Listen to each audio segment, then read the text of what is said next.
আসসালামু আলাইকুম। Easy educare online টিউটোরিয়ালের ইংরেজি দ্বিতীয় পত্রের ক্লাসে তোমাদের সবাইকে স্বাগতম। আজকের টিউটোরিয়ালে আমরা এইচএসসি মডিফায়ার্স এর দিনাজপুর বোর্ড 2024 প্রশ্নের বাংলা অনুবাদ ও ব্যাখ্যা সহ সমাধান করব। আর মডিফায়ার্সে ভালো করতে আমাদের কয়েকটি বিষয় জানা জরুরি। নাম্বার 1, পার্টস অফ স্পিচ সম্পর্কে আমাদের ভালো ধারণা থাকতে হবে। বিশেষ করে নাউন, অ্যাডজেক্টিভ, ভার্ব এবং অ্যাডভার্ব সম্পর্কে ভালো ধারণা থাকতে হবে।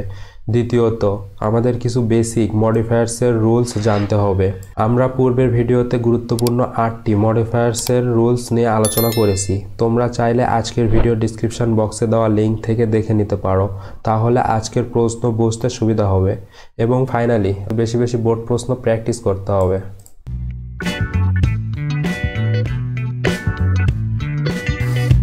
ফার্স্ট সেন্টেন্স দেখো, rainy season is the proper time.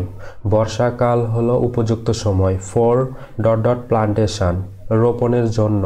এখানে দেখো প্রদত্ত গ্যাপে চাওয়া হয়েছে use a noun adjective two pre modify the noun, অর্থাৎ আমাদেরকে এখানে চাওয়া হয়েছে প্লান্টেশন নাউনের পূর্বে আরেকটি নাউন, অর্থাৎ আমাদেরকে এখানে প্লান্টেশনের পূর্বে আরেকটি নাউন দ্বারা মডিফাই করতে হবে পরবর্তী নাউনকে। কারণ আমরা জানি নাউন অ্যাডজেক্টিভ হলো নাউন প্লাস নাউন, অর্থাৎ কম্পাউন্ড নাউন। সো আমরা এখানে সঙ্গতিপূর্ণ একটা নাউন হিসাবে নিতে পারি ট্রি, যার অর্থ দাঁড়ায় দেখো বর্ষাকাল গাছ লাগানোর জন্য উপযুক্ত সময়। দেন পরবর্তী সেন্টেন্স দেখো, ইট ইজ টাইম, এটি সময়। হোয়েন, যখন। Environment is the most suitable, যখন পরিবেশ থাকে উপযুক্ত। One for the growth of trees, গাছ বেড়ে ওঠার জন্য।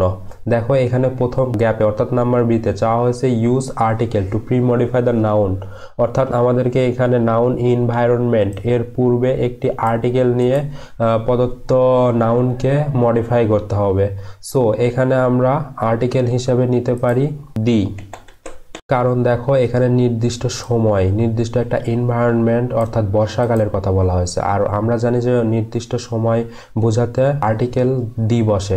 দেন দেখো পরবর্তী গ্যাপে চাইছে use an adjective two pre modify the noun, অর্থাৎ এখানে আমাদেরকে গ্রোথ নাউনের পূর্বে একটা অ্যাডজেক্টিভ দ্বারা গ্রোথ নাউনকে মডিফাই করতে হবে। সো আমরা এখানেও একটা সঙ্গতিপূর্ণ যদি অ্যাডজেক্টিভ নিই তাহলে নিতে পারি প্রপার বা অ্যাপ্রোপ্রিয়েট।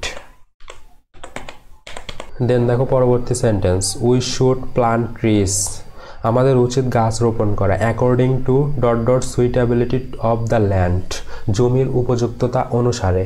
দেখো এখানে চাওয়া হয়েছে use possessive two pre modify the noun, অর্থাৎ এখানে নাউন সুইটেবিলিটির পূর্বে একটা পজেসিভ শব্দ নিয়ে আমাদেরকে মডিফাই করতে হবে সুইটেবিলিটিকে। সো আমরা এখানে পজেসিভ হিসাবে নিতে পারি আওয়ার, কারণ দেখো এখানে সাবজেক্ট আছে উই, আর উই এর পজেসিভ হচ্ছে আওয়ার। দেন পরবর্তী সেন্টেন্স দেখো, দেয়ার আর ফ্যালো ল্যান্ডস অ্যারাউন্ড আস, আমাদের চারপাশে পতিত জমি আছে।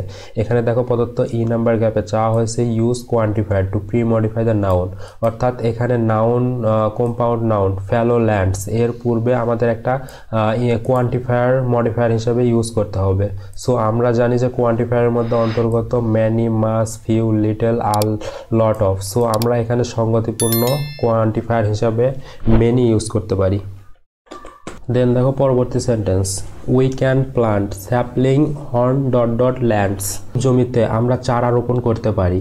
এখানে দেখো চাওয়া হয়েছে ইউজ আর ডেমনস্ট্রেটিভ, অর্থাৎ আমাদের এখানে নাউন ল্যান্ডসের পূর্বে একটা ডেমনস্ট্রেটিভ শব্দ দ্বারা মডিফাই করতে হবে। সো আমরা ডেমনস্ট্রেটিভ হিসাবে জানি যে দিস, দ্যাট, দিস, দোস, এই চারটি শব্দই বসে, এবং এগুলোর মধ্যে আবার সিঙ্গুলার এবং প্লুরাল, কাছের বিষয়বস্তু, দূরের বিষয়বস্তুর মধ্যে চারটি রুলস রয়েছে। সো তোমরা যদি এটা পড়ো তাহলে ভালোভাবে বুঝতে পারবে। দেখো এখানে আমরা কাছের বিষয়বস্তুর ক্ষেত্রে প্লুরাল নাউনের জন্য আমরা এখানে নিব দিস। দেন দেখো পরবর্তী sentence, sea beaches, low lying areas, road side can be brought under the scheme of tree plantation, সমুদ্র সৈকত, নিচু এলাকা, রাস্তার ধার ইত্যাদিকে বৃক্ষরোপণ প্রকল্পের আওতায় আনা যেতে পারে। We can easily engage landless people, আমরা সহজেই ভূমিহীন মানুষদেরকে অন্তর্ভুক্ত করতে পারি the sampling and ensure their safe growth, চারা রোপণ করার ক্ষেত্রে এবং তাদের সুস্থ জীবন নিশ্চিত করতে। দেখো এখানে প্রদত্ত গ্যাপে চাওয়া হয়েছে use an infinitive phrase to post modify the noun, অর্থাৎ এখানে আমাদের ইনগেজ ভার্ব পরবর্তীতে একটা ইনফিনিটিভ ফ্রেজ দ্বারা প্রদত্ত ভার্বকে মডিফাই করতে বলা হয়েছে। সো আমরা এখানে সঙ্গতিপূর্ণ ইনফিনিটিভ ফ্রেজ হিসাবে নিতে পারি to plant more and more.